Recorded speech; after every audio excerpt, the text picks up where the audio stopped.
The night of November 15, 2025, was supposed to be quiet.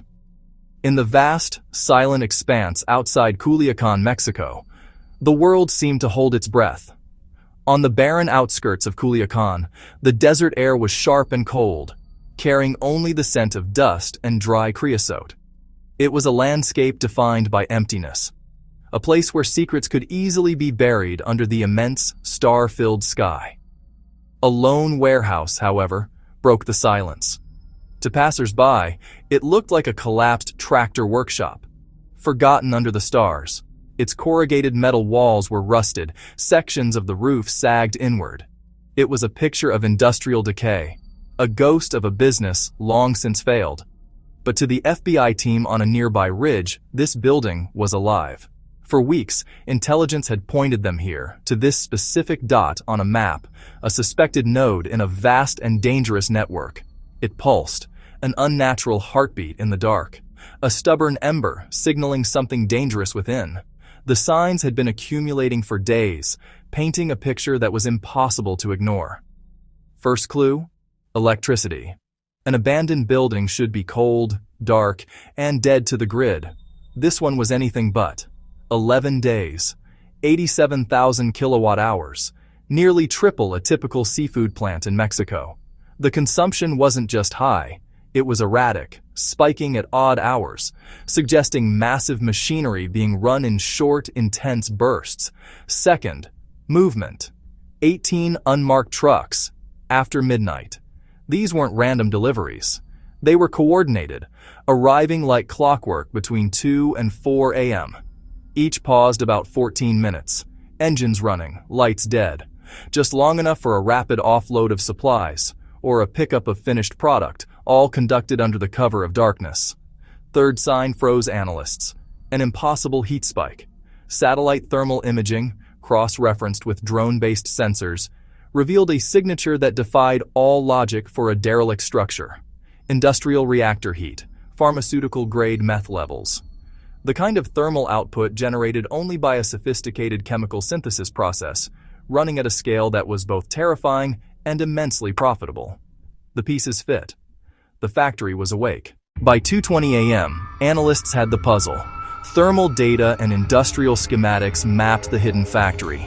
4 large reactors above ground, each capable of 120 pounds every 48 hours, plus a colossal underground reactor, nearly 600 pounds a week. Total output, staggering. 1,800 pounds per month, over 7.2 million doses. The human cost, catastrophic. GPS logs from a discarded phone shifted the scope. Outbound trucks ran repeated routes to the Mazatlan coast, a shuttered seafood warehouse, hot machinery at 118 degrees. Satellite AIS, 41 night departures in 3 weeks. Meth oil sealed in 50-liter drums, disguised as lubricant. The Pacific coast wasn't a border, it was a highway. As the full scope emerged, urgency swept the command. This was no mere smuggling ring. It was an industrial enterprise. Product flowed into a maritime corridor month after month. Over $210 million every 30 days. Surpassing 6 Midwestern states' anti-drug budgets. Another shipment was minutes from vanishing. Before sunrise, Operation Tidebreaker launched. 73 elite operators, 3 flags, 1 target. 20 FBI hostage rescue team specialists. 31 Mexican Federal Tactical Marines. 22 U.S. Navy SEALs. Reactors past 110 Celsius. Mixers at 1,900 RPM. 8.7 kilograms every 22 minutes. A fortune racing the clock. At 3:31 a.m., the order came, execute. At 02:17 a.m., under the cover of a moonless sky, the final command was given. 3 elite teams, operating in complete radio silence, held their positions, their movements a synchronized dance of lethal precision. The low industrial hum of the factory was the only sound. Then, the world erupted. The ground shook. The assault began. All elements, execute, execute, execute. It was a meticulously planned 3-pronged entry: west, east, and the rear loading bay. Each team had a distinct objective, designed to systematically dismantle the operation from the outside in. The FBI's hostage rescue team advanced from the west, tasked with clearing the administrative offices and securing any intelligence before it could be destroyed. Simultaneously, Mexican Federal Marines, experts in close quarters battle, stormed the main production floor from the east, their objective to suppress the facility's primary workforce.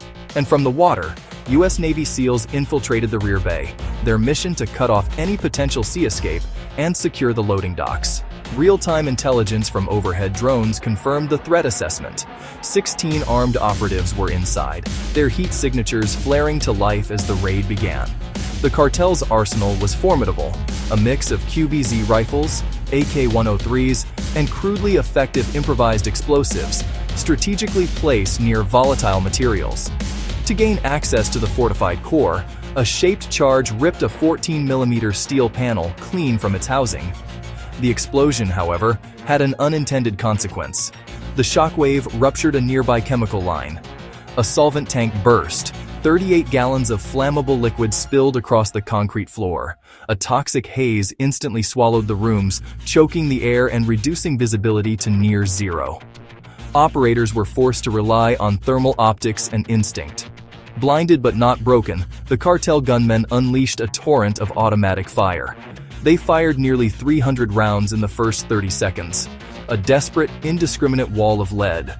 Rounds ricocheted off massive reactor frames, the high-velocity impacts sending showers of sparks into the chemical-laden air. A stray shot hit a high-voltage conduit. The impact caused a catastrophic power surge. Temperatures spiked to 1,320 degrees Fahrenheit in an instant. The intense thermal bloom was localized but devastating. Solid aluminum racks softened and ran like water, a testament to the extreme energy unleashed.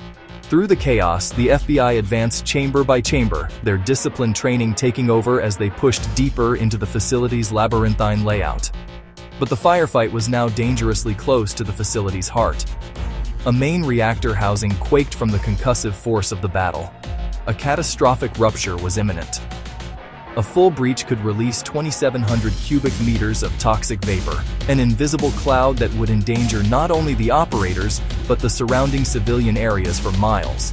In the midst of this escalating crisis, a SEAL, hit by shrapnel from a ricochet, laid down 23 suppressive rounds while dragging a wounded Mexican officer to safety, an act of bravery that prevented further casualties and allowed the teams to regroup and press the final assault. As the raid on the Super Lab concluded, its most dangerous product was already on the move. The intelligence gathered moments before had been unequivocal. A shipment was imminent. The window to act was closing fast. At 3:18 a.m., the fishing vessel Mar Azul departed Pier 4. On paper, it was a rust-streaked trawler on another routine trip. But its powerful, recently retrofitted engines and reinforced hull told a different story. It was a purpose-built smuggling vessel, designed for speed and evasion, a 38-meter hull, carrying 1,200 liters of meth oil. Once processed, this precursor would yield 2.4 million doses, with a street value exceeding $80 million. The Mar Azul was headed for international waters. Once it crossed that invisible line, jurisdiction would become a tangled legal battle, buying the cartel precious time to offload its cargo. The plan was simple: get there and then vanish. Based on its speed and trajectory, the Joint Task Force had less than 40 minutes to intervene. At 4 a.m., a P-8A Poseidon, a state-of-the-art maritime patrol aircraft, locked onto the vessel's heat signature from 30,000 feet. The hunt was on. The trawler's engines were running at 100 degrees Celsius, far too hot for a vessel of its class. It was a telltale sign of a desperate, full-throttle sprint for open water. The Poseidon's sensors revealed another threat. 2 escort skiffs shadowed her, a floating security detail carrying at least 10 heavily armed fighters. From 4.6 miles out, 3 Navy SEAL RHIBs, rigid hull inflatable boats, closed at 45 knots. Simultaneously, a Mexican Coast Guard vessel moved to cut off the Mar Azul's escape route, sealing the box. The rules of engagement were clear: disable, board, and seize, but expect heavy resistance. All call signs, be advised. Weapons are hot. Execute. At 4:05, The cartel gunners opened up, unleashing a barrage of over 110 rounds from automatic weapons. The RHIBs scattered, using their speed and agility to present difficult targets. An MH-60R Seahawk helicopter, providing air cover, answered the threat. With surgical precision, 27 rounds of suppressing fire shredded the portside skiff. Flames blossomed against the black water. Fighters were hurled into the dark. The first escort was neutralized. Undeterred, the second skiff charged, spraying wild, indiscriminate fire in a desperate attempt to hold back the closing naval assets. A designated marksman aboard one of the RHIBs acquired his targets. 3 carefully placed shots, 3 kills. The skiff veered sharply and drifted, pilotless and silent. At 4:09, with the escorts eliminated, the SEALs boarded the Mer Azul. 92 seconds later, all resistance on the vessel was done. The crew surrendered, the ship was secured, and its deadly cargo was seized before it could poison the streets. By dawn, Mer Azul was a silhouette, but the real shock came ashore. 2.8 terabytes decrypted turned a bust into a global conspiracy. 41 offshore accounts moved 146 million in 70 days. Money fueled precursors, fuel, drones, weapons, an industrial supply chain. 3 nocturnal sites could generate nearly 2.5 billion a year. Files showed 48 trafficked workers, some under 17, paid under $20 a week. 90-plus accounts frozen, 23 warrants issued. Yet the Hydra adapts. The industry exploits finance, logistics, and the open sea. Cooperation and technology can expose and dismantle it, if vigilance holds. Silence is never the last word. Justice must have the final say.